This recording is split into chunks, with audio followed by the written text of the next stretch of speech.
All of us are aware of how important it is to eat a healthy diet when it comes to maintaining and supporting your overall health and well-being.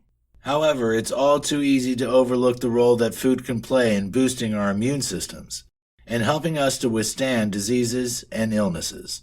We all know that if we eat plenty of fruits and vegetables, as well as foods with a high content of vitamins and minerals, we can ensure a better quality of life, with less risk of becoming unwell due to malnutrition or obesity. Yet, all too often, we don't realize that we need to eat the right kinds of food to keep our immunity levels high.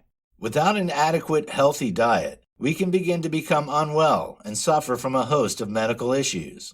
In this video course, therefore, we look at which foods we should be eating for optimal immunity, and how those foods can help our bodies to combat disease. We also look at ways of combining those foods to create the ultimate immunity-boosting diet for a longer and healthier life. Continue watching and discover more about what you should be adding to your daily diet and the different benefits that those foods could be bringing to your health and well-being. With the advice contained in this video course, you should find that it's easier than you imagine to create the best possible diet to boost your immunity and give you the optimal resilience to disease and sickness.